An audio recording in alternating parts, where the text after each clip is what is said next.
রহমতুল্লাহি বারাকাতুহু। আমার ভিডিওগুলো দেখতে থাকুন, দেখতে দেখতে ভালো লাগে, ভালোবাসা হয়ে যাবে ইনশাআল্লাহ। তুরস্কে এক হোটেল থেকে 2 ডাচ কিশোরের লাশ উদ্ধার করেছে। তুরস্কের ইস্তাম্বুল শহরে একটি হোটেল থেকে নেদারল্যান্ডসের 2 কিশোরের লাশ উদ্ধার করা হয়েছে। এ সময় তাদের বাবাকে হোটেলের কক্ষ থেকে উদ্ধার করে হাসপাতালে ভর্তি করা হয়েছে। ফরাসি বার্তা সংস্থা এএফপি তাদের এক প্রতিবেদনে এ খবর জানিয়েছে। খবরে বলা হয়, শনিবার তুরস্কের স্থানীয় গণমাধ্যমগুলোর প্রতিবেদনে বলা হয়েছে, ঘটনাটি একটি রেস্টুরেন্টের খাবারের সঙ্গে সম্পর্কিত হতে পারে। ইস্তাম্বুল থেকে বার্তা সংস্থা এএফপি জানায়, মৃত কিশোরদের বয়স 15, একজনের আরেকজনের 17 বছর। ইস্তাম্বুলের ফাতিহ জেলার ব্লু মসজিদ ও গ্র্যান্ড বাজারের কাছে যে হোটেলে তারা ছিল, সেখানে পুলিশ ও প্যারামিড করা পৌঁছানোর আগেই 2 কিশোরীর মৃত্যু হয়।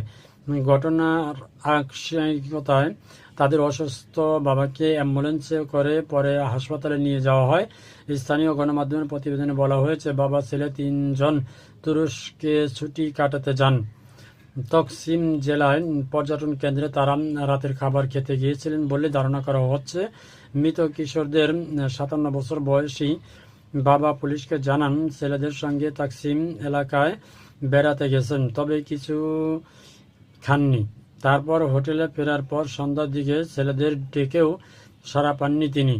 হোটেলের কর্মী মোহাম্মদ কিরদাক সাহায্য চেয়ে কিশোরদের বাবা আহজারি শুনতে পান। কিরদাক বলেন, আমি দরজার কড়া নড়ে প্রবেশের পর দেখি 2 ছেলের মারা গেছে। একজন বিছানায় এবং অন্যজন মেঝেতে পড়ে আছে। প্যারামিড করা পৌঁছানোর আগেই তারা মারা গেছে।